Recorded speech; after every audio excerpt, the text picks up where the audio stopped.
Hey everybody, thanks for listening to Two in the Cooler. If it's your first time joining us, follow us on Twitter and Instagram at Two in the Cooler. We're posting clips on there every day and a lot of fun stuff. We got a lot of fun stuff coming, which reminds me, be sure to subscribe to the YouTube channel. You're going to want to be sure to do that. We appreciate you guys that have already done that. Thank you very much. Different kind of episode today, but before we get into that, I got to tell you about this.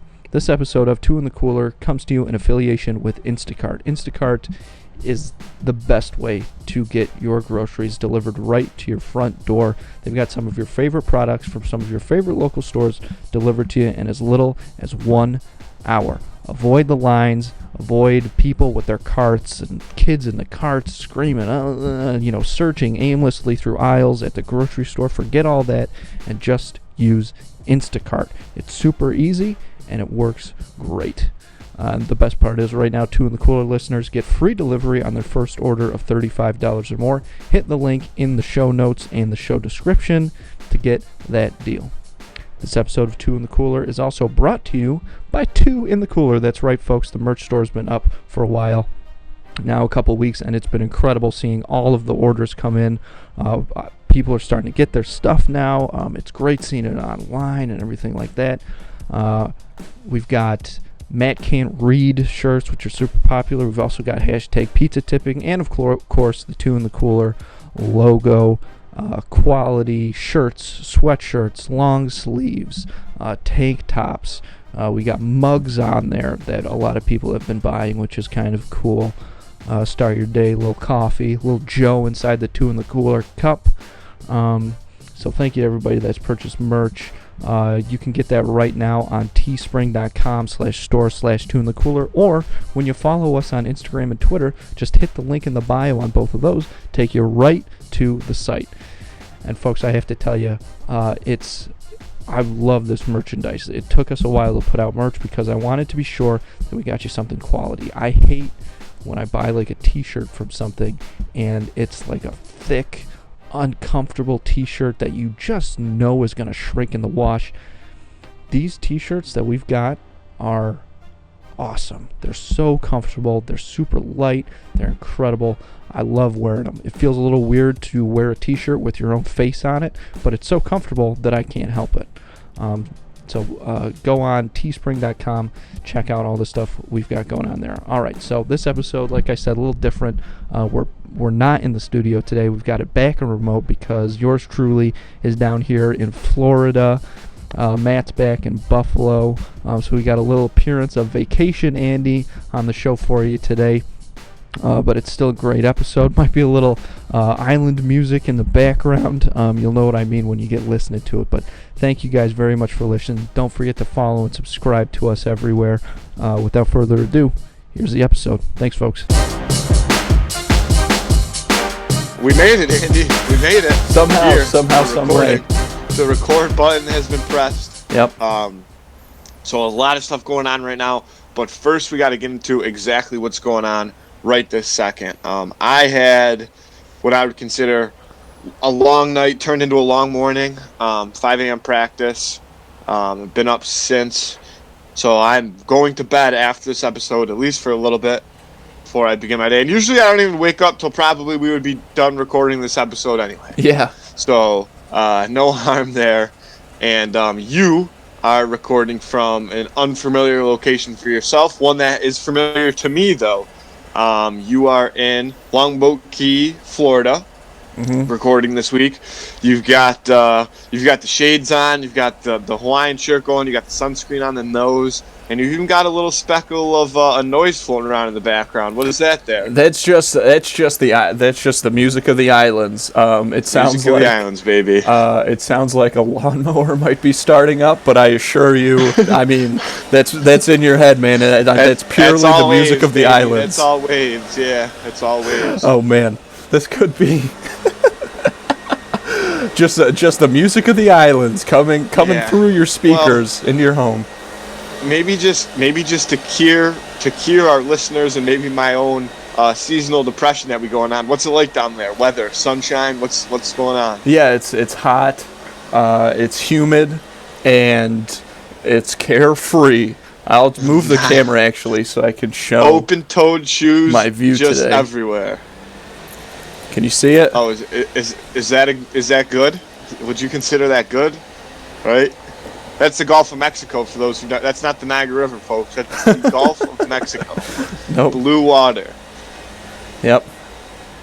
So that's got to be feeling good. I do wish I was down there, but back here in very cold Buffalo, we had a little bit of warmth come in yesterday, about 50 degrees.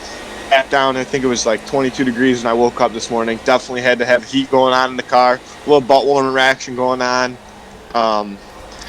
But man, that's all behind me. I'm so I can't even remember that. It's been so long. Yeah, you're one with the land. I've been in the islands. When's the last time you wore a pair of shoes that covered your toes? Oh boy, man, I can't even remember. That's a whole different shoes. That's a whole different person. Oh man, the old day. I mean, you haven't been a laces guy in years, but yeah, without a doubt, death to shoelaces. No laces, gang. Shoelaces. Get that going in the merch store. Anti-aglet mafia. Oh, that is nice. That can go on the back.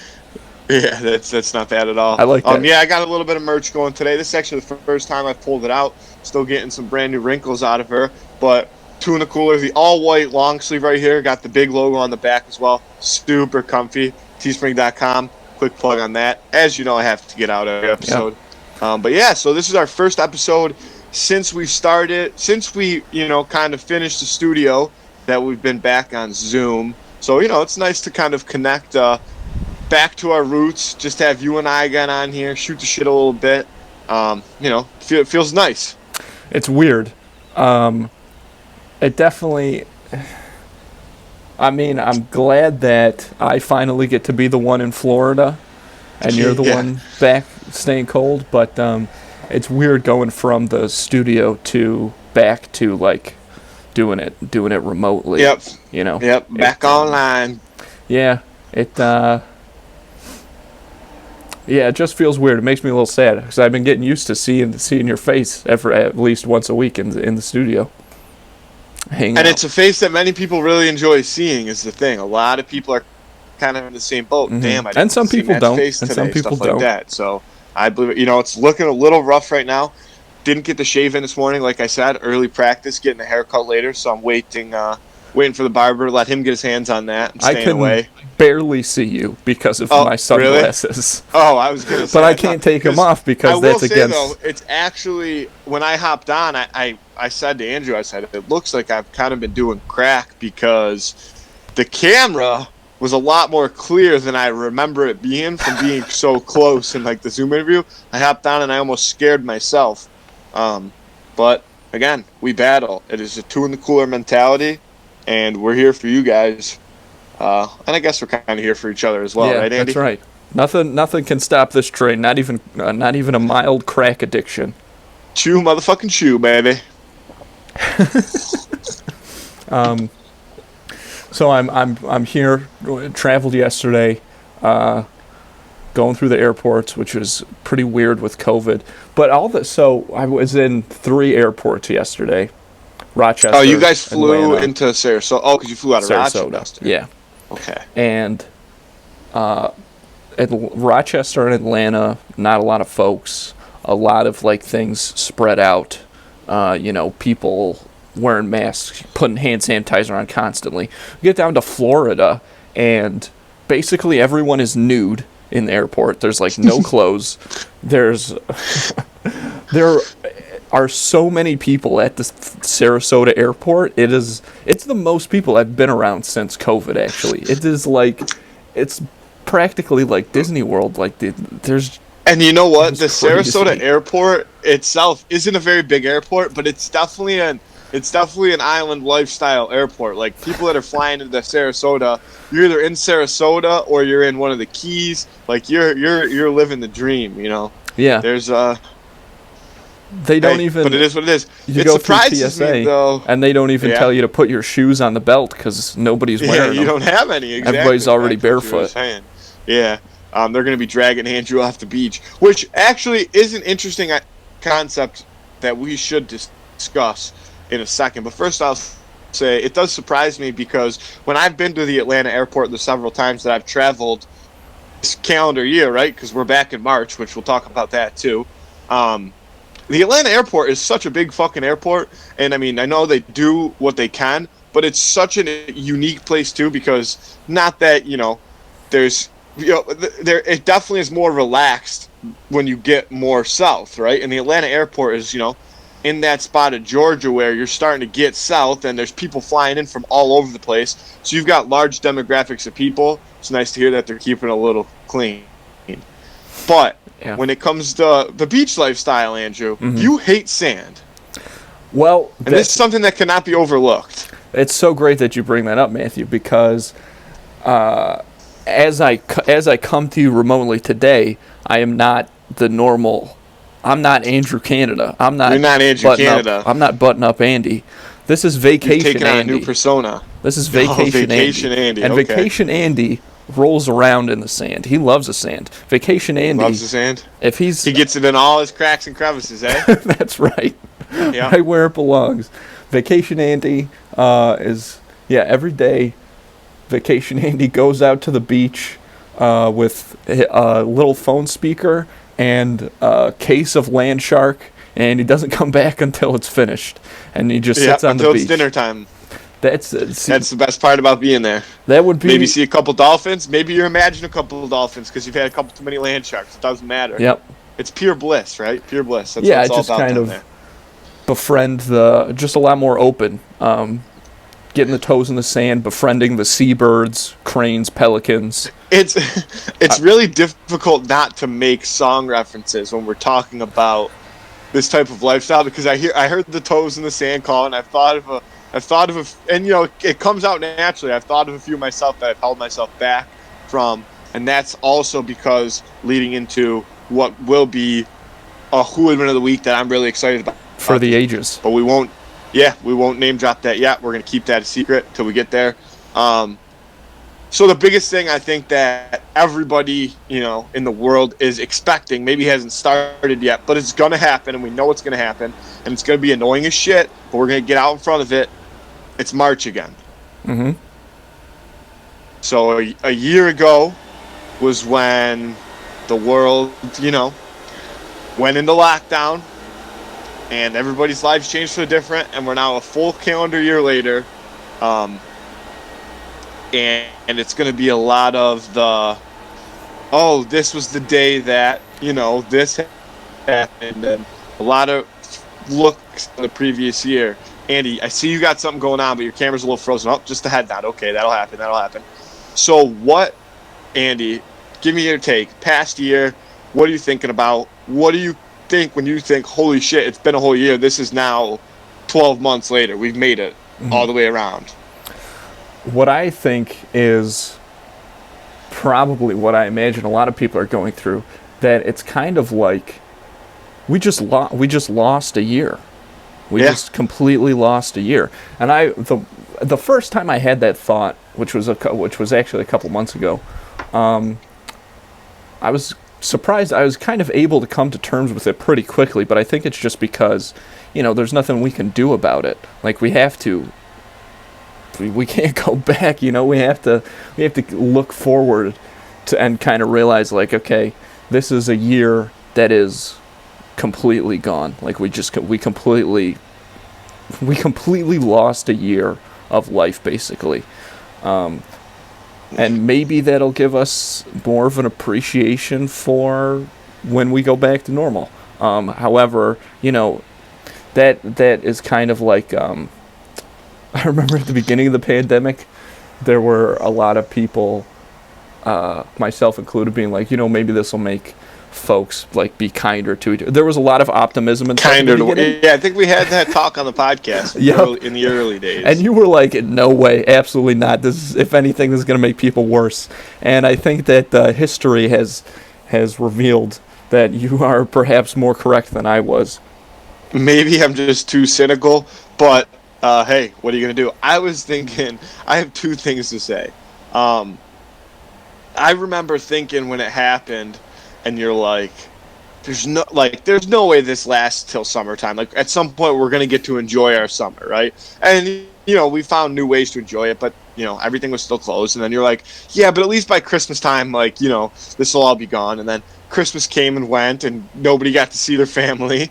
And now, we're in March, and it's kind of gotten to the point where I'm done posing the question, because this is life now until it's not, right? And there's no point in kind of trying to look past it, because it's still here, and that's how it's got to be, and we battle.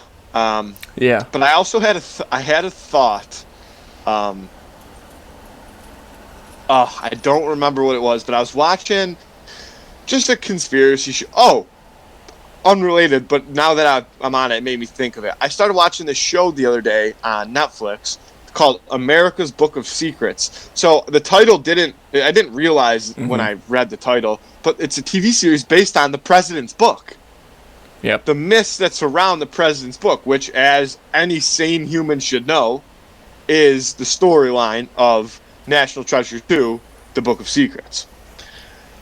So I almost think that it's a requirement for me now to finish this series, The America's Book of Secrets, or whatever it's called, to almost give myself the peace of mind to know that I don't need another national treasure, because I have all the answers, right? Wow.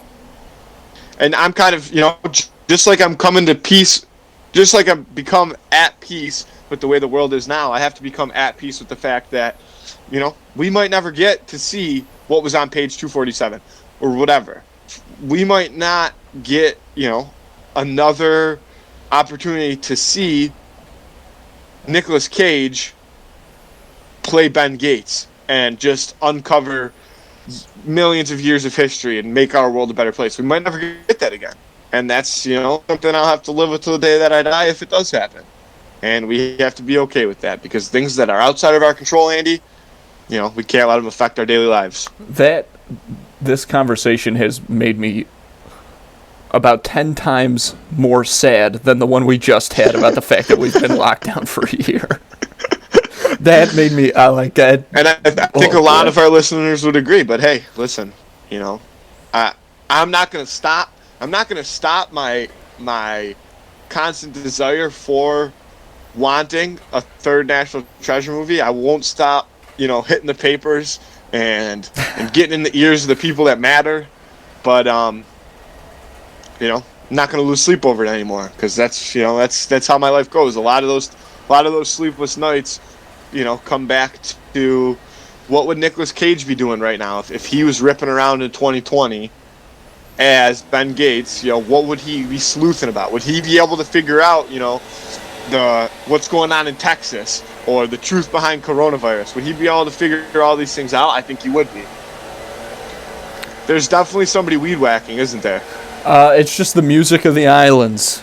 It's just the music of the islands coming through. The music of the islands, yep. Hanging loose. So you just got there yesterday. Did you guys eat in last night? Go out last night? Low key? What was going on? We just went down to the beach and had a little sunset action, right? Had a little sunset action, yep.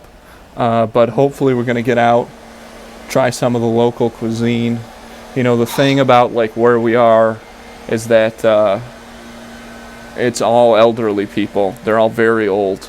There was a time back a couple years ago when I was here with my buddies on those famous trips. Sam and I went down to the hot tub one day, and there was one of those old guys, but he still has long gray, silver hair, and he's kind of started talking to us, and it became obvious that he kind of just wanted to brag about the fact that he just retired. And we're like, oh, what did you do? And he's like, well, I sponsored racers, Corvette races in the Rolex series. So it's a lot. It's people like that have make money and doing insane jobs, weird things like that. Well, that's definitely how it is where you're at. You know, but I mean, once you get down the road, once you get into the circle, I mean, the dynamic kind of changes. Well, I shouldn't say it changes because it's still that same kind of Rolex series mentality in a sense, but it's not as many old people. Yeah. It's still a lot of old people though. So I haven't been down to St. Armand Circle. It's kind of the main area down here. They got all kinds of, there's shops and all that shit. Haven't been down there yet. Maybe trying to get down there today. But I think the weirdest part about that is there's going to be quite a few people there, I think, who aren't going to be wearing masks because they don't have to in Florida. When I was there just a few, short month ago or whatever, it's definitely looser, right? Like, people, but most of the restaurants require masks until seated, and looser in the sense where people aren't as used to it, right? They'll get up to go to the bathroom without their mask, not intentionally, but it's just not as, big of a priority for them. And in the grocery store, all that stuff's pretty good. I am jealous mostly of the fact that it's so much warmer now that you're there. I didn't get that heat, and I wish I would have. It probably would have thawed my body out and kept me warm for the next few months as we kind of get into spring here in Buffalo. But so out of those restaurants there, what are you looking forward to the most? I mean, are you looking lunch food? Are you talking like Publix subs? Like you want to eat a bunch of those? Are you talking Publix for lunch, Shore for dinner? Publix subs was the very first place we stopped. Because they're delicious. Yeah, I love the Publix subs. So Publix is the grocery store down here. It's like the southern Publix subs. It's like Florida Wegmans. But Publix subs are better than Wegmans subs. I completely agree. There's a lot of people in Western New York who probably would try to debate that, but it's not even a question.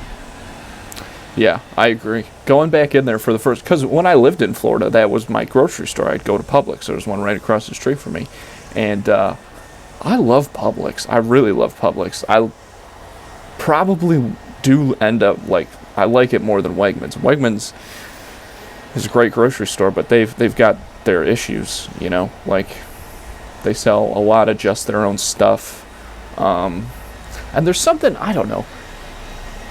There's something more aggressive about the Wegmans shopping experience that I never felt in Publix. And I completely agree about the subs. Because here's the thing that they do so well, is that one, you can pick your meat, obviously, but you can pick what brand you want.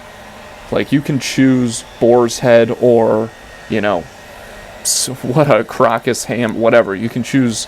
You can get that specific with the subs. Also, the rolls are incredible. I love it. It's not exactly the classic sub roll that we kind of get at David's back home, but it's it feels a little more artisanal, and it's not like those big squares like at Wegmans, which is fine, but it's kind of, I like kind of the thinner sub. You can hold it easier. I don't know. It's a lot better, I think. And it's the roll to me is it's more of a hard roll than a Wegmans flat doughy roll, and I love that. Very doughy. Yeah, it's almost more of if you could take DiCamello's bread and turn it into a roll, that would be how that's a good way to white put it. Publix sub roll would be, and it's so delicious. Yeah, and I feel a little. However, upset. when you were living in Florida, you, as much as you may have loved Publix subs, you worked at a Subway, and a Subway that served a dual purpose also as a crack den. Well, I'll tell you what. So that Subway was crazy. So when I went to school down in Florida, and I dropped out, which was a very exciting time. As it always is. But I wasn't ready to move back home, so I had to get a job down there, and I got a job at the Subway around the corner. And it was, I had worked in food before, obviously, in the food service industry, but you do that in Central Florida, it's a completely different animal. I remember so there was this woman I worked with there, and the first day my first day of training, it was like come in, go in the back, and get on a computer and like start doing these classes. And then this woman comes in, and she was a Subway lifer. Like, she'd worked at Subway for like 20 years or something like that. And she was like, she was like in her 60s. So she probably worked there. She probably worked at Subway. I don't know, however long Subway been gives you the tools to, create your own future. They Right. they build internally, yeah. So she was at least in her 60s, but it was also hard to tell because she was cracked out. Like, that woman was really super on drugs. And she comes in and she ride her bike into work every day, and she just had this massive pink keychain that just said bitch on it. And I called this woman, my nickname for her was Bitch. Oogie Boogie. No. Oh. My nickname for her was Oogie Boogie because that first day, when I'm doing the computer or whatever, her bike is right next to me, and she's got her purse on it, and Music of the Islands, and I look over, and there's bugs crawling out of her purse. Like tiny little, like, roaches is what, straight up, that's what they were. I won't sugarcoat it. They weren't, like, full-on guys, but they were, like, small roaches were crawling around her purse and, like, crawling out of the purse onto the bike and into the... So I was like, holy shit. Yeah. It was disgusting. And she... Yeah, that's gross. She, she had, like, that kind of drug accent where it's, like, very gruff kind of yelling, and you can't really understand what they say all the time. Like, kind of like a pirate. She's doing drugs. Yeah. And she, she would say things like, I don't need my birthday off, I need the day after my birthday off. Yep. Well, that's very, like, Florida, like, panhandle-y. Yes. Like, yeah. She had that, like, yeah, she was definitely, like, from Florida. Yeah. And people from Florida are, as we know, built different. Like, there's nothing... people say everything's slower in Florida, which, they say everything's slower in the South, which is true in Florida. Things take forever. Everybody takes forever to do everything. But people in Florida are just a different breed of human, and I don't think there's any denying that. Oh, yeah. Do you think that she just lived among bugs, or maybe by chance she had like a lizard or something as a pet, and she would just like keep? No, she just lived among bugs. Look, when you live in Florida, you get to know bugs pretty well. Yeah, and these were not lizard food bugs. These were bugs that just were all around. Well, you know what they say: keep your friends close, keep your enemies closer. So she was just doing her due diligence to stay safe. I don't know, man. That's how I would look at it. Oogie Boogie. She seemed pretty close with these bugs. She spoke to them. Like, when she left Subway for the day, she would whistle, and the bugs would scurry back to her purse, and she'd bring them home. Yeah. Oh my God! It was. I couldn't believe it. I was like, "How are you that?" Jesus Christ! But yeah, it was weird working there. There was like this one time, this guy came in, and he was just this very tall, menacing figure, and he just came in with holding a brown paper bag, and he just put it in the garbage can, and then he left. And I was like, I'm not going near that garbage can. I was waiting for it to explode. So I was like, oh, there's a bomb in there. Yeah, just classic. Nothing new. There was this one girl who... She had worked at another Subway, but she transferred to this one. And my first day working with her was the dinner shift or whatever. And she immediately was just telling me everything about her baby daddy and like all this stuff, just like going just on work and on chat. and on. Just work chat. Just work chat. Yep. Hey, nice to meet you. My baby daddy's a real piece of shit and all this stuff. So yeah. So I'm up front making sandwiches for people, and it's like the dinner rush kind of starts to come in. So now I got about 8 people in this line. And she was back there washing dishes, but I'm looking around. I'm like, okay, where is she? Why isn't she coming up front? I look to my right and I can see out the this big windows. The Hollywood sign? She is on the hood of her car, making out with this fucking guy who's literally groping her breasts while his tongue's in her mouth. On the hood of this car, fucking right next to a Moe's outside this Subway.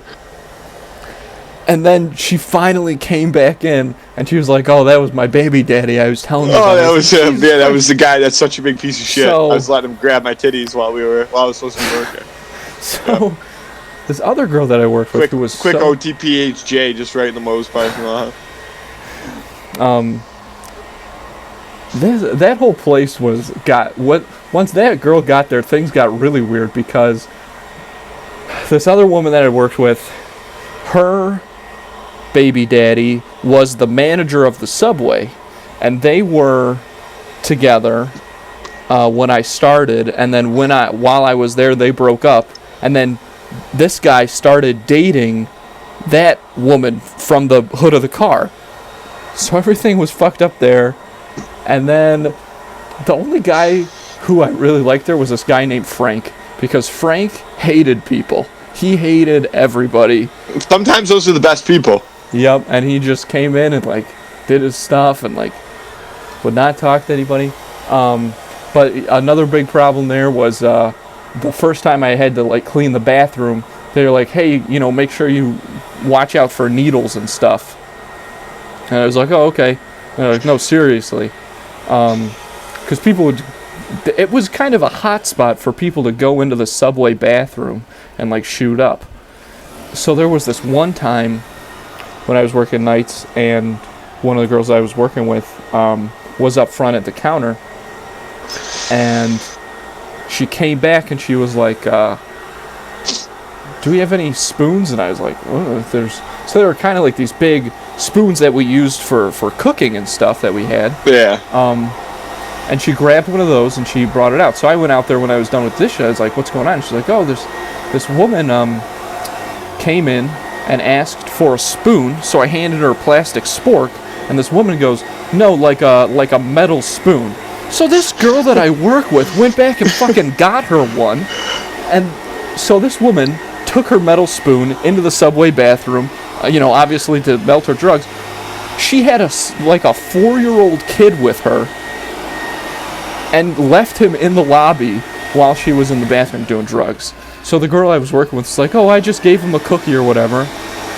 And then they left, and this cop came in to get his sub, and I was like, "Hey man, I know you're just getting your sub, but this woman just came in and she had a kid and they just left or whatever," and he like ran out of there, and I went around the corner and probably got her. But things like that. A lot of face tattoos. Saw a lot of face tattoos walk in there and order those $5 but face tattoos footlongs. is, again, that's Florida. Face tattoos is so Florida, because like you said, you're grooving with the music of the island. You don't need a job when you got a face tattoo in Florida.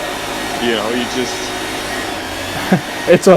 I gotta be honest, I'm having a little trouble hearing you over the island music that's going on. Yeah, the island music, yeah. The $15 an hour island music. Yeah.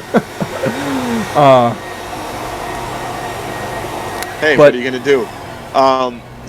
Gotta maintain it. Gotta keep the island looking nice. Yeah. The island music doesn't maintain itself. Wow. The face tattoos, they were abundant. It was pretty wild down there. If you had to get a face tattoo, like somebody said it's mandatory that I'm gonna kill you, I'm gonna shoot you right now if you don't get a face tattoo, what would you get? A face tattoo, and where? I think I would get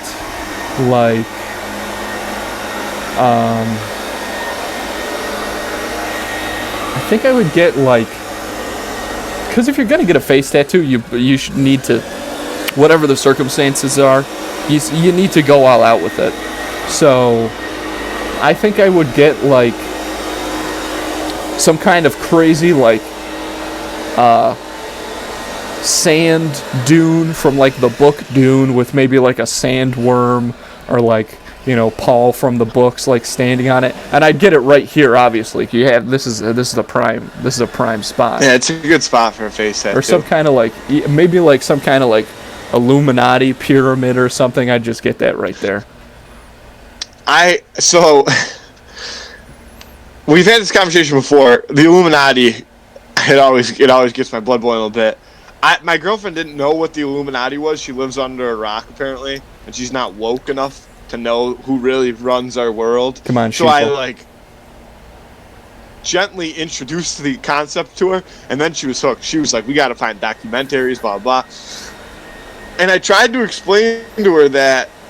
So then I really wanted to watch Angels and Demons, the second of two movies. That the first is, what's it called? The Da Vinci Code. The Da Vinci Code. Yes, the Da Vinci Code. So she fell asleep because she had no clue what the movie was going on. I'm like, if you watch, you're going to learn a lot about the Illuminati, because those movies, I don't know if they're historically correct. They're historically correct in my mind. That is my version of history. You don't know if they're historically correct? I promise you they aren't. Not okay, I don't mean literally, but some of the stuff, I'm sure, you know what I mean? I'm talking about the basis of what they're doing, I would assume, has to be somewhat historical fact or historical folklore or something. Okay. They're not, you know what I mean? Yeah. Would you agree? I mean, I liked when we had that Mary Magdalene conversation a couple weeks ago. Yeah. So that's another thing. That's the movie. And to me, that makes more sense than anything else. I don't know if it's been debunked, but Mary Magdalene is the Holy Grail. Watch the movie. It'll answer all your questions. But yeah, so we got real into the Illuminati, and that's actually how it led into watching America's Book of Secrets, all that stuff. I love conspiracy theories. I could go on and on about them for days. The problem with my girlfriend is that she has trouble telling the difference between a conspiracy theory and something that's so true that it should affect the way that she lives her life. There's a very fine line between her wanting to not do something because she thinks that birds are actually spies for the government versus her understanding that it's just a joke, even though it's not a joke. Birds are actually spies. Birds are actually spies. But the government's been hot on our trail, so we'll go with that's a joke for now. Yeah, I don't want to get another phone call. And this is another thing that we have to bring up. Well, that's the thing. So as everybody knows, we had the phone call incident last week. A day or two later, I was talking to Andy, and I said, "Oh, did you ever call that number back, by the way?" And he said, "No." How are you not curious to what that was about? It would be eating me alive. I mean, I think we know what it's about, but I think that I don't know if it would do any good to call back that number. I think you're probably right. Maybe I should have, but I feel like it'd be disconnected or maybe. Yeah, it would just. I don't know. Something this phone weird number's not in service. Go on. This phone number's not in service. Action. I mean, we could call it right now, but again, I don't think that they would agree to being recorded, and then we'd have to cut it out again. Yeah, it's I had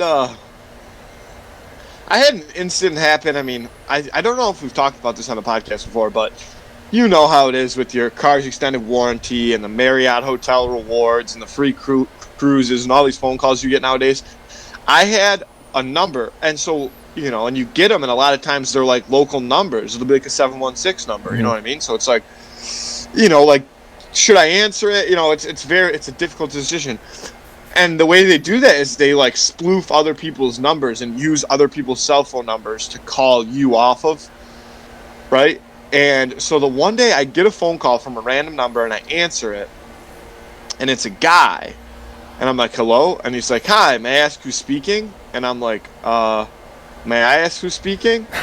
I'm like, "You called me," and he's like, "Well, this number just called my phone," and I'm like, no, it didn't. I didn't call your phone. Maybe you have the wrong number. I'm sorry." And he's like, he got all mad at me. He's like, "Oh," he's like, "Of course it's the wrong number." He's like, "Seems to be a lot of lying going on these days."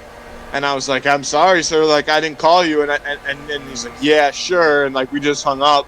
And I was like, "What the hell was that all about?"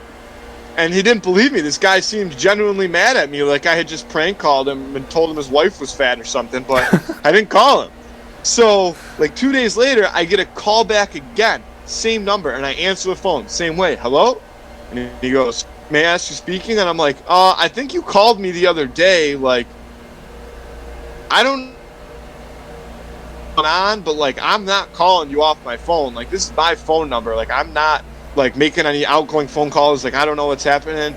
And so he was actually rather nice this time, like believed me, it seems, that it wasn't me on the other end of the line. But I don't know if they were using my phone number to do something, or if this was just an old dude who, I don't know, couldn't see his phone right. But there was definitely some difficulty going on. That's interesting. I wonder if there's no way that, I mean, I'm not saying there's no way that they don't use like real phone numbers like yours, but that's definitely super illegal to do that. Yeah. Well, because you can, wow, that's crazy.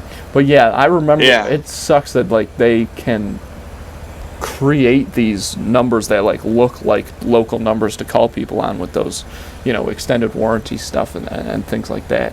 Man, it's also, you know, in the past couple of years, how that's just been like, that's just a part of life now, is we're all just bogged down with so many of these phone calls, and it's because it used to happen pretty rarely. As the band comes in playing a little of that island sound. But now, I mean, I'll get like 3 a day and stuff like that. Yeah, seriously, it's insane. And I agree, like, it has to be illegal, right? Like, how is nobody in charge of, how is there not a government agency that's in charge of shutting this shit down so that my phone doesn't ring 4 times a day and make me waste my time because all of them are completely irrelevant? Well, it's weird because there is a don't call list, but you have to opt into it. So if you don't, then they can call you. I saw a TikTok about this yesterday night, and I'm gonna look into it. It said that there's like a website, something along the lines of like nocall.gov or something like that, and if you sign up on it, you're not supposed to receive any calls. And if you do receive calls, you can actually receive financial compensation per call that you receive because you're not supposed to receive calls. Yeah, I've seen a lot of that stuff. So at that point, I think I'm going to put my phone number on there. I don't know if it's real or not, but I think I might put my phone number on there and just hope I start getting calls and see if maybe, you know, I can make a little scratch off it. Well, there was this kid who, you know, he was like a teenager who would make like, you know, sometimes $800 a week because he would find out like who what company owned the numbers, and then he would like threaten action against them, and they would just send him a check, just settled, be like, boom, there you go, like it's whatever, super easy. And he, that's what I need. Yeah. But I think it's kind of it's a funky thing to do. Like, I'm not sure that, I feel like it's a little sketchy.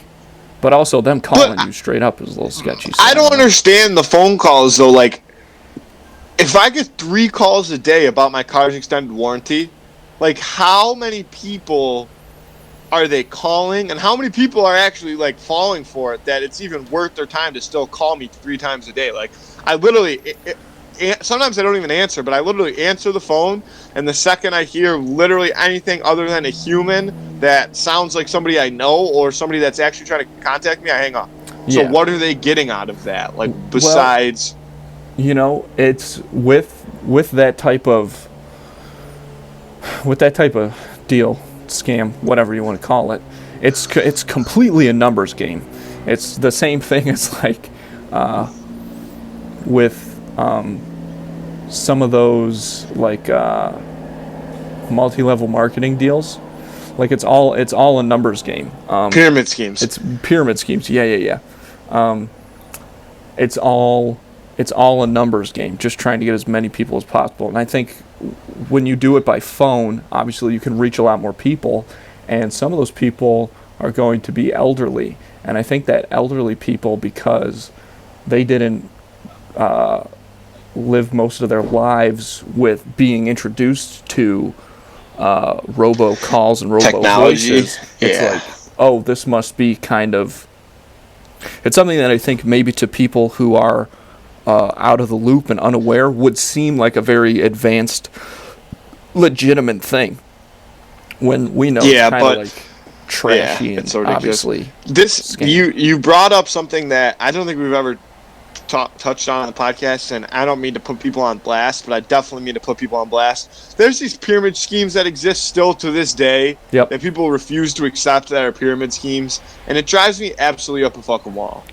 Like, there's these shampoo ones, right? And all these girls are like, I'm my own boss, like I can make $1 million a year, like selling shampoo. No, you can't. You just can't. Well, like maybe the first 10 of you that started this company can, but you just can't. I don't believe it. Well, that's the thing, is it's all about tricking people. It's all about you got to get in at the ground floor. That's what it is. Yeah, for sure. And you can like try to create your own kind of ground floor, because like I said, it's all about tricking people. It's about tricking the people you sell to, but it's more so than anything about tricking the people that, you know, are working under you, that you can fool into joining up, because that's how you don't make your money from sales. You make your money from the sales of the people that you are hiring.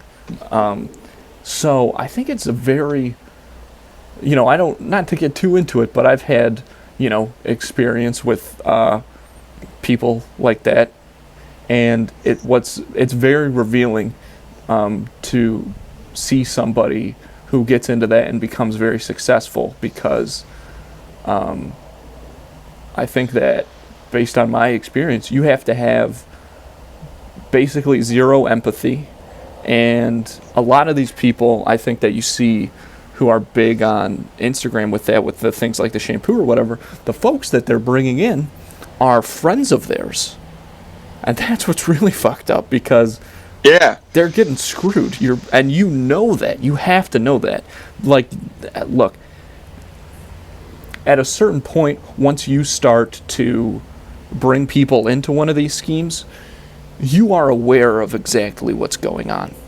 And so you know that whoever you're bringing in, you're fucking them in a lot of ways. And maybe if they're very good, you won't fuck them so much, but like, you are... Yeah, but they could never pass you, is the thing. Oh, yeah, like, that point, that's how... So it's okay. That's the whole point. We don't... I mean, it's so ridiculous. I think that we're about 45 minutes in. I say we jump into the Who Would Win of the Week, get a good discussion about that, and then we'll let you get back to your island lifestyle, and I'm gonna go crawl in bed after that, and get my beauty sleep at 11:22 a.m. in the morning. All right. Does that sound good? Sorry, I think your audio might have cut out on me there. Oh, yeah. No, all good to go. Sounds like a plan, Stan. All right, so this week's Who Would Win of the Week, in obvious fashion, with Andrew embracing Vacation Andy, the island lifestyle, the whole nine. Yep. Surfs up or hang loose, whatever that means. Means a little bit of both. Means it all. Yeah. Gnarly, Shaka, bruh. Gnarly, my guy. Yeah. You're gonna go skimboard. See, you're not familiar with the vacation lifestyle. Yeah. I'm not an island lover. But two people that are island lovers that will be fighting to the death this week, are the famous James Buffett, aka Jimmy Buffett, from Margaritaville. That's where he was born. Versus Kenny Chesney and the No Shoes Nation. So these are two guys who have no problem getting down with the island lifestyle. I'm sure they're not afraid of a couple cockroaches crawling around on their subway. It's just part of being one with the island.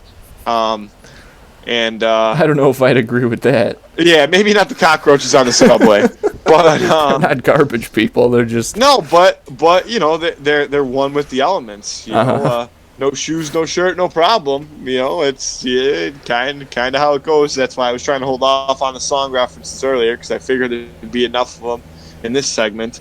So you want to take it? You want to give us a start here, Andy? Or Yeah, look, speaking as Vacation Andy, it's no secret that Jimmy Buffett is basically my patron saint.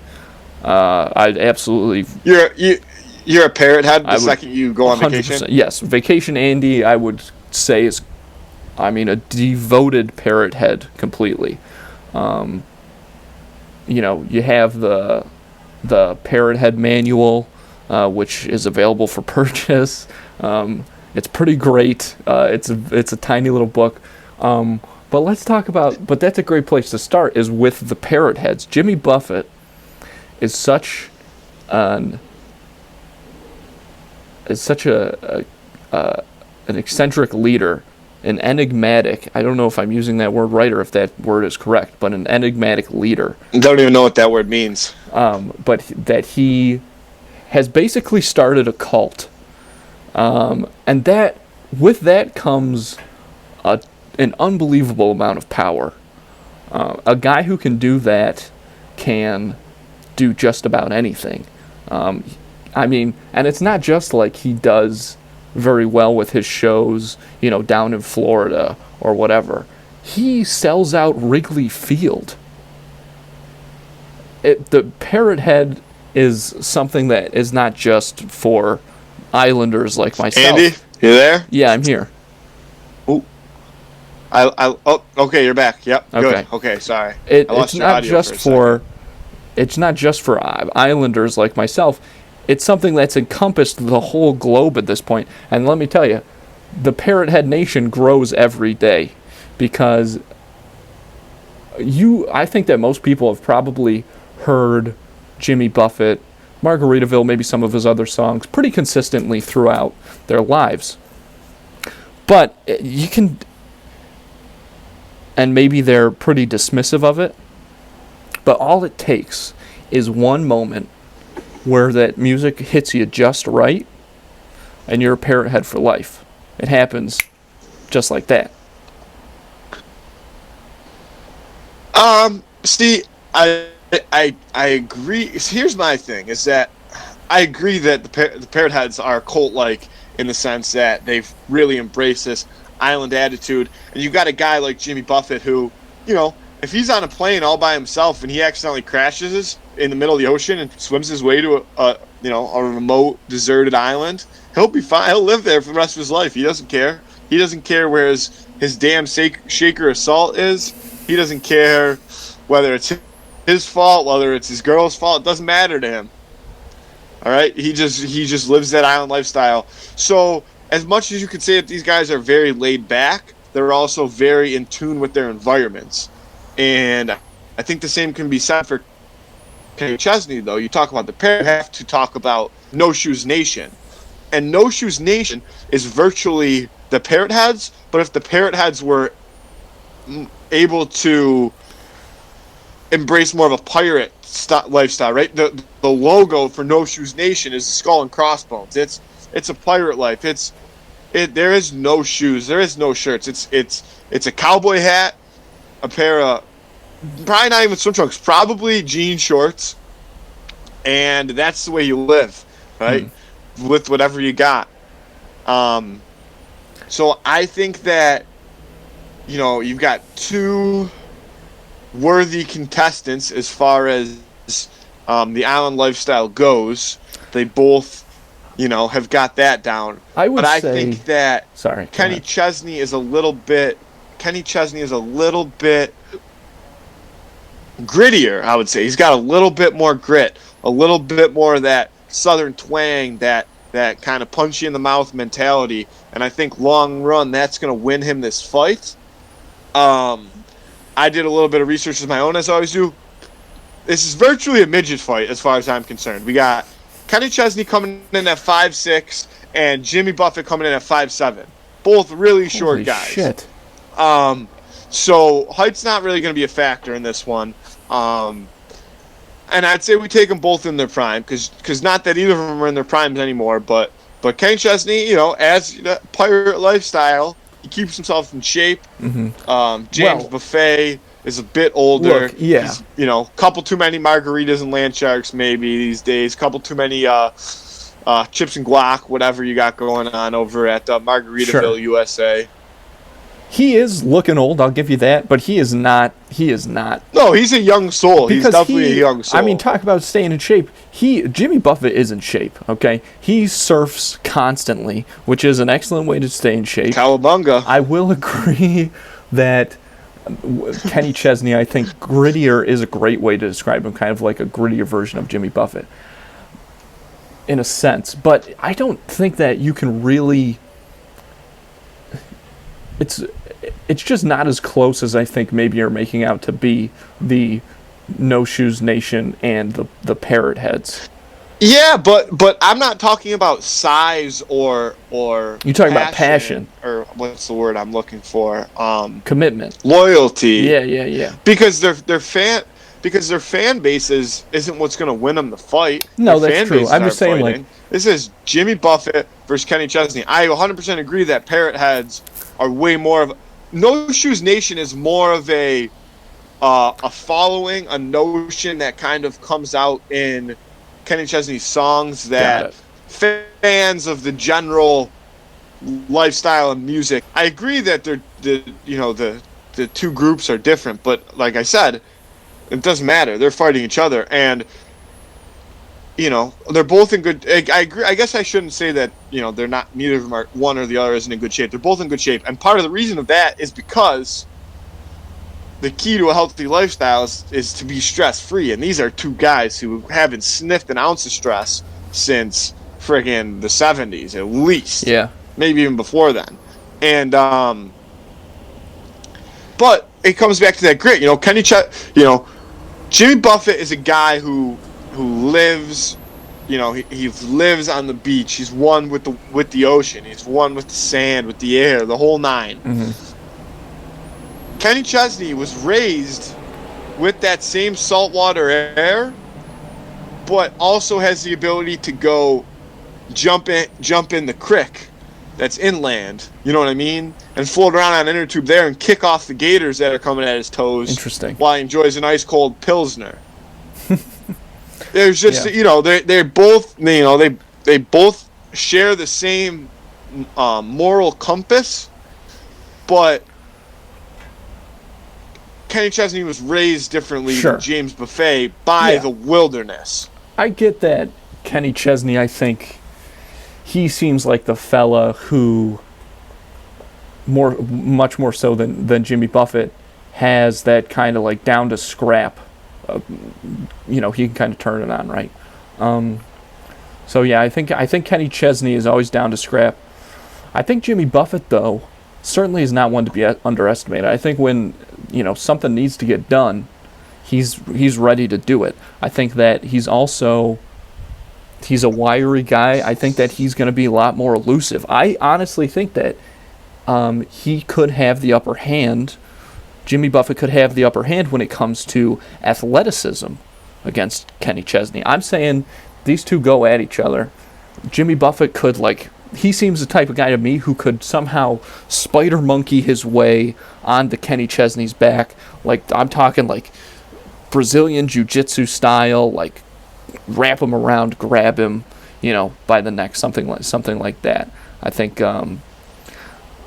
that that would kind of be his fighting style, whereas Kenny Chesney, and again, we talked about how he also has that island kind of mentality in him, whereas Kenny Chesney, I think, would approach it a little more in that traditional scrap sense, a little more like a traditional kind of bar fight style in the way that he's moving. That actually brings up a good point. When you first were going to bring up athleticism, I was going to say that I feel like Jimmy Buffett is more of the laid-back beach guy. I agree with what you say about the way that Kenny Chesney is going to fight. He's definitely a scrapper. He's definitely going to be trying to throw quick hands, stuff like that, bar fight mentality. Kenny Chesney, my initial instinct was that he was going to come into this fight, and his idea of like conflict is kind of maybe every once in a while he accidentally has one too many margs and he stumbles into somebody at the bar who tries to act tough and he talks his way out of the situation. He's like, come on, man. Like, we're on the island. Like, there's no reason to be angry. What could possibly be wrong? Blah, blah, blah. But I also do think that you could be kind of on the right path where he could be one of those guys who, is so in touch with himself and relaxed and being at peace where he does have, like a martial arts kind of like ability that he can pull out when he needs to. And this would be a situation that he would need to if Kenny Chesney was coming after him. But I'm not sold enough on the fact that he, unless it's a proven fact that he like is a black belt or something, which I don't think it is. He might be. And I don't think I'm sold enough on the fact that he'll be able to martial arts his way out of a fight with Kenny Chesney just because of how in touch he is with the elements of life. Sure. I mean, I think that his go-to, like, I don't think Jimmy Buffett would ever, I mean, he'd try to avoid the confrontation from the start for sure, but if it was unavoidable, I think he'd be able to take care of business. I think he's a stringy guy. He's very in tune, like, obviously with nature. That's but also, the thing, though. He is stringy. But also with his own body. You know what I mean? That's something that you get, through surfing you can experience a lot. And also I think just being kind of so Kenny Chesney, without wearing clothes, so like vulnerable constantly to the world, Kenny Chesney, though, isn't really stringy. Kenny Chesney's got a bit of muscle on him. And, he's definitely lived out some crazy situations, being down in Mexico and partying with the locals. You run into some interesting characters at places like that. So I don't think you can pass off the fact that he's got a toughness to him that he's not afraid to bring out when he needs it. And I think that it was nice to see your eyes, by the way, Andrew. They're looking very nice in the Florida sun. So I think that to lock in my answer and to kind of get out of here as quick as possible to avoid any further technical difficulties, I'm going Kenny Chesney. Not only because I love his music, and listen, don't get me wrong, James Buffett, if you get him going on the beach with a cooler of land sharks, you know what happens. Everybody does. You're in a trance. You're in a different world. Nothing's real at that point. It's a simulation. Life is beautiful. We get it. But at the end of the day, I think Kenny Chesney comes out firing. His hands are moving, and I think he wins this fight. Honestly, I'm not going to say easy, but I think that I think that he really roughs Jimmy Buffett up. Yeah. Yeah, well, I mean, I think overall there's a lot of great potential in this fight. I am obviously taking Jimmy Buffett. I think there's no way he loses. I mean, the guy created basically his own country, Margaritaville. He's certainly created his own religion, essentially. And I think that he is he's got the power of Mother Nature on his side, without a doubt. And I think he seems to me like a guy who's just so centered that he can kind of, no matter what the situation calls for, be it physical like this, can take a hold of it and come out on top. I don't think there's any beating Jimmy Buffett. I think the guy, also there's something to be said about the confidence, I think. I think Jimmy Buffett is he doesn't necessarily want to fight Kenny Chesney, but he knows that if he does, he's going to win. Yeah,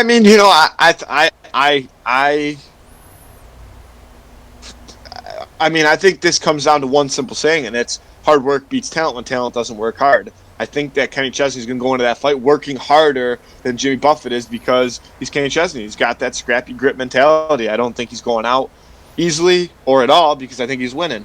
So, as per usual, when we're on here, just the two of us, we're going to disagree on who would win the week. That happens. I'm on the side of Kenny Chesney. Andrew's on the side of Jimmy Buffett. That poll will be out. Twitter, Instagram. Vote like you always do, folks, because we actually enjoy the feedback, and surprisingly, we do look at it, and you would know that if you are a frequent listener because we refer back to old fights that happen, and we kind of use them as a building base for the outcomes of future Who Would Win of the Week. So let us know what you guys think. Other than that, Andy and I kind of talked about it. We don't have too much to get into. We're dealing with some interesting circumstances this week. Technical difficulties have definitely been a factor, which, hey, listen, We battle through that stuff. Yeah, That's nothing. Andrew's got to go wipe the sunscreen off his nose before it gets too oily. It's just lotion. It's not even real sunscreen. Yeah, it's not even real sunscreen. Yeah, see, I know it's all part of the illusion. Yeah, it's all part of the illusion. But Andy, enjoy your time down there. Enjoy the weather. Enjoy the company. Have a couple land sharks. I'm about to find a margarita right now. I'm about to track. Yeah, I was gonna say you gotta keep your eyes peeled for sure because they're prevalent. They are prevalent. And we hope the best for you down there. We hope maybe you return back to Western New York one day. That's really, I guess, all we can hope at this point because it's definitely up in the air. I know Vacation Andy's a pretty strong entity. He might have to stick around down here. It's like you're like the witch in Suicide Squad. Yeah, like your body actually completely forms. It's definitely my alter ego, for sure, is Vacation Andy. So well, enjoy the weather. Yeah. And I miss you. I wish we could be in the studio. Yeah, me too. But nonetheless, episode's out for you guys. We hope you enjoy it. Andy, I love you. Love you too. All right. Hopefully we'll be back in studio next week. Let's get on out of here. Thanks, Matthew. Don't do it.